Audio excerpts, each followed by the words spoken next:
Welcome back to the Faith Focus podcast, where we explore the rich and diverse aspects of our Catholic faith. I'm your host, Daniela Bizant, and today we're diving deep into the topic that is both empowering and inspiring for men and those who love them. This episode is titled, The Resurgence of the Sacred Masculine, Embracing the Strength of Catholic Men.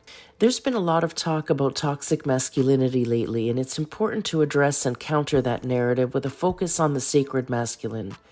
Sacred masculinity is about embracing the true strength and virtues of being a man, as inspired by our Catholic faith. It's about being the best version of yourself and using your gifts to serve God, your family, and your community. But first, let's unpack the concept of toxic masculinity. The term toxic masculinity is often used to describe behaviors and attitudes that are harmful, both to men themselves and to those around them. It includes traits like aggression, emotional repression, and dominance at the expense of others. Now, while it's important to acknowledge that some behaviors traditionally associated with masculinity can be damaging when it's coming from a wounded place, it's equally important to recognize that masculinity itself is not inherently toxic. Sacred masculinity is about embracing the virtues and strengths of being a man in a way that's life-giving and nurturing. It's about cultivating courage, integrity, and leadership, and service. These qualities that build up rather than tear down. They create strong families, healthy communities, and most importantly, a vibrant church. The Knights of Columbus is a prime example of an organization that embodies sacred masculinity. Founded in 1882 by Blessed Michael McGivney, the Knights of Columbus is a fraternal organization dedicated to charity, unity, fraternity, and patriotism. It's an organization that helps men become the best versions of themselves through Catholic inspiration. The Knights of Columbus provide a support network for men, offering opportunities for spiritual growth, community service, and social connection. Through their various programs and initiatives, they support parishes, families, and communities.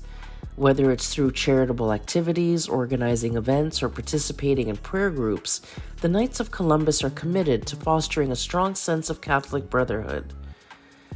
One of the key roles of laymen in the Church is that of prayer warriors.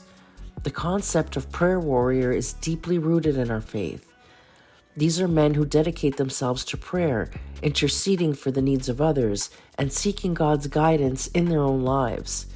There's been a resurgence of Rosary Warriors around the world, with the men gathering to pray the Rosary in large numbers. Rosary rallies have been held globally, bringing together men of all ages to pray the Rosary in public spaces. These rallies are a powerful testament to the strength and devotion of Catholic men. One notable example is Joe Mazzulla, the coach of the Boston Celtics. He prays the Rosary around the track before every game. His dedication to his faith sets a powerful example for others and highlights the importance of prayer in the lives of Catholic men.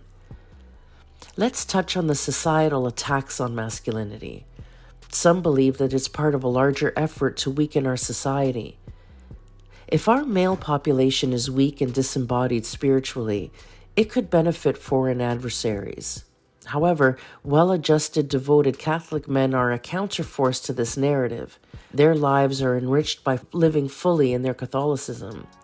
And this benefits not only their families, but also their communities. If you want to look at history, just look at the Crusades. Devoted Catholic men are strong in their faith, grounded in their values, and committed to serving others. This strength of character and community is a deterrent to potential hostile enemies. It shows that our society is resilient and rooted in principles that promote the common good. The Holy Spirit is clearly at work, and there's a huge pushback against the anti-male sentiments that have been prevalent in the last decade. Concepts like the sacred masculine are experiencing a resurgence, and this is especially evident through the lens of Catholicism.